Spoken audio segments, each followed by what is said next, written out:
Hi, and welcome to Enchantment of Eternity's review for Humans, Season 2, Episode 8.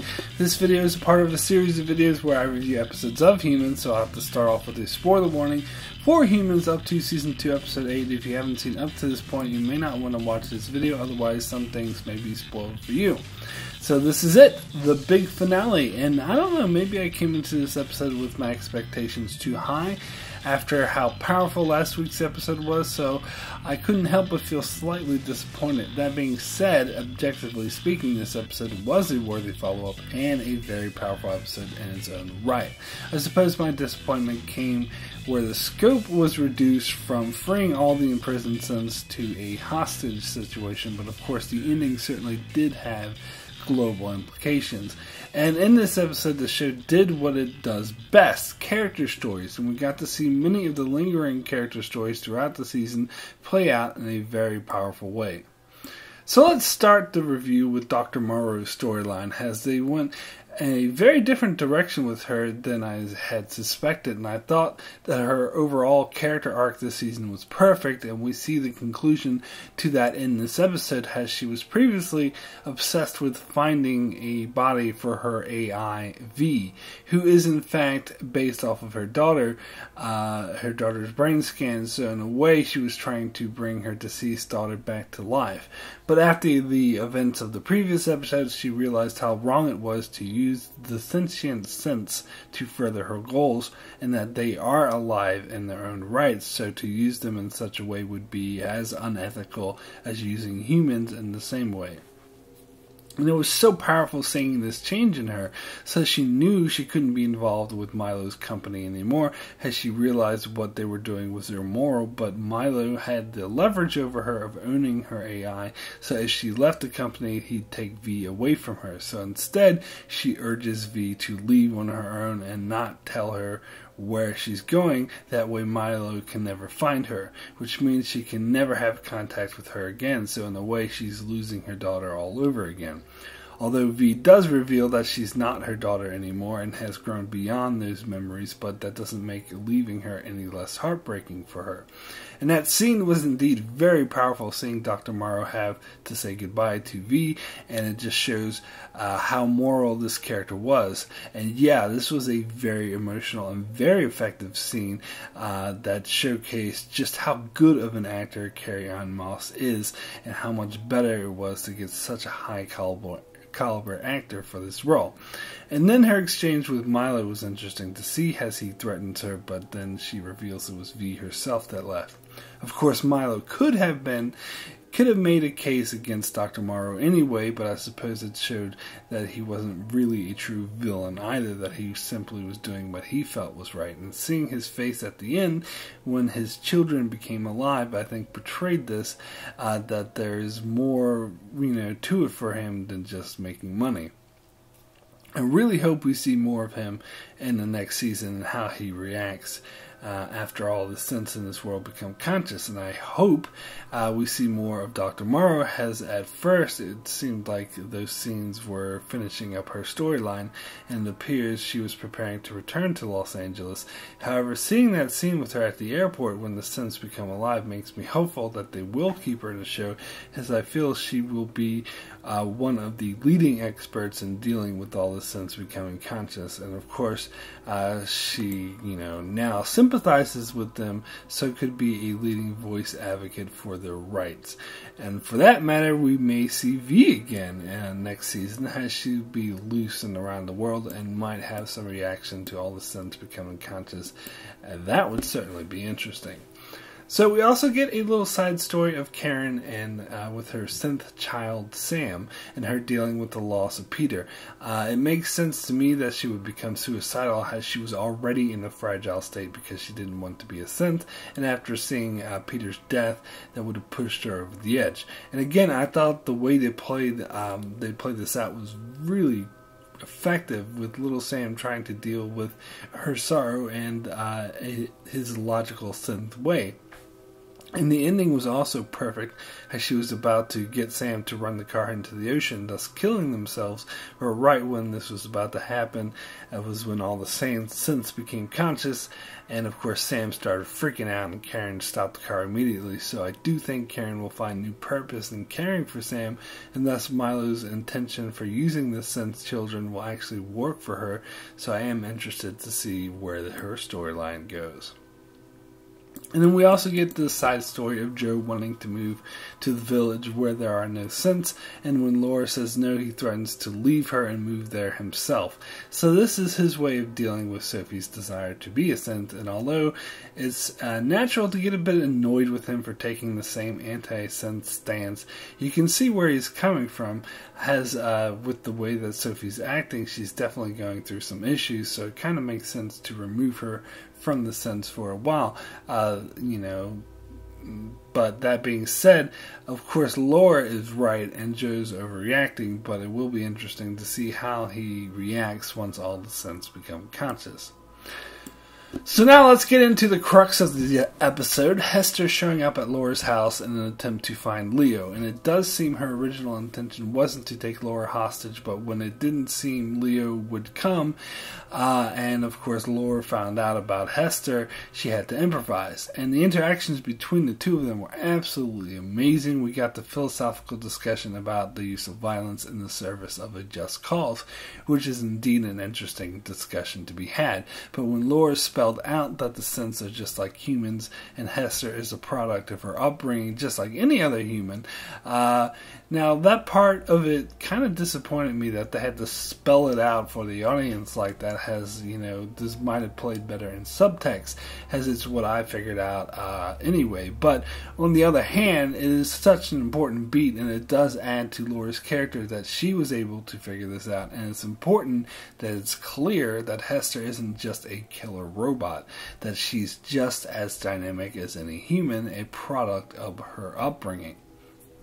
And it is interesting that she holds no value on human life whatsoever, that she has no regrets in killing Peter even after learning he was sympathetic to synths, and how she wanted to kill Laura and Leo even after knowing how much they're willing to do for synths.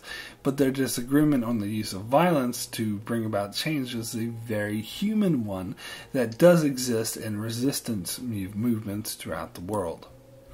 And it was interesting seeing Leo at the start of the episode realize that he was wrong, and hearing him say to Max that Max was the true leader all along, and how Leo tried to reason with Hester even at the end, wanting to help her even after all she's done.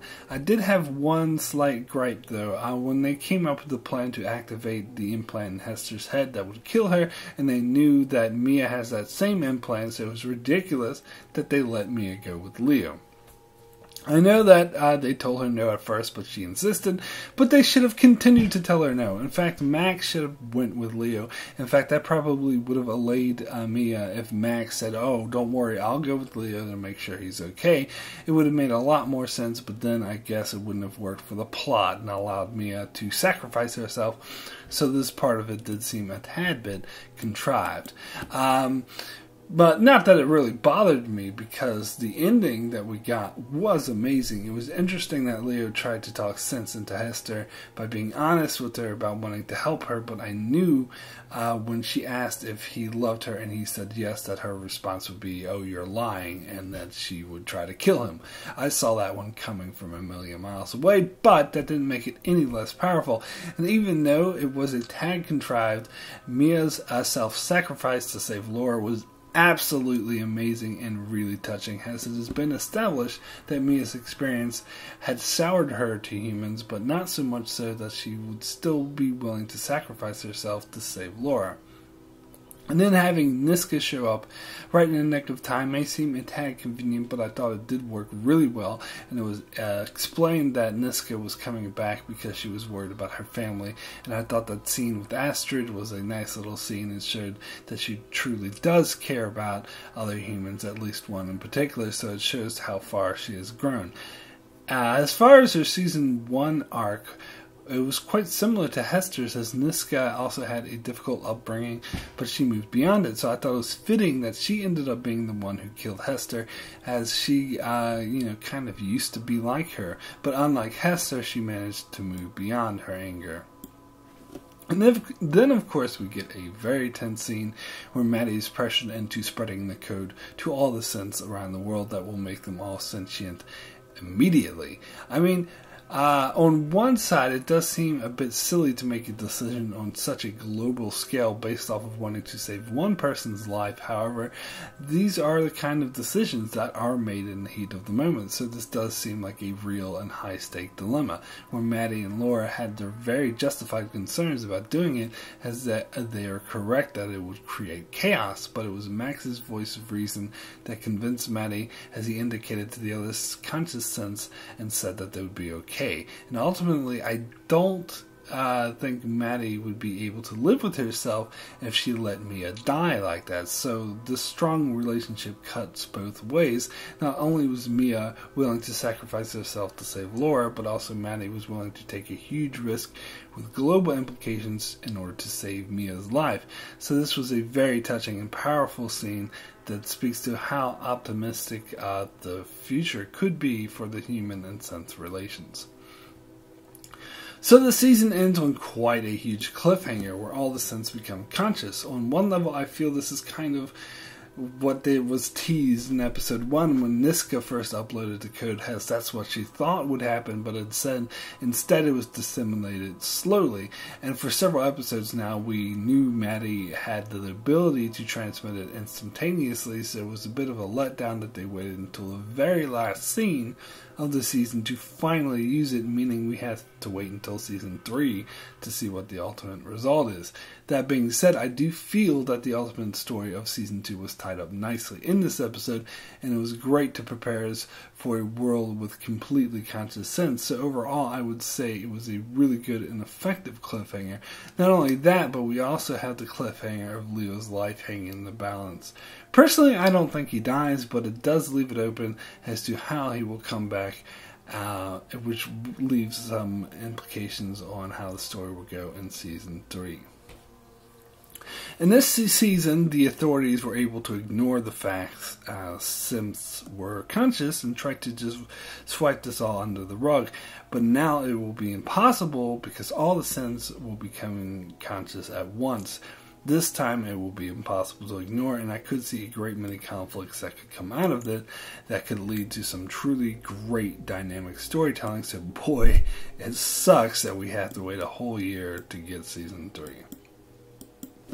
So my rating for Humans Season 2 Episode 8 out of 10 is a 10, the best. If last week's episode was the best episode of the show so far, I'd say this episode was the second best of the show so far. It was really intense and stayed true to the nature of the show, which has always been focused on the rich and dynamic characters.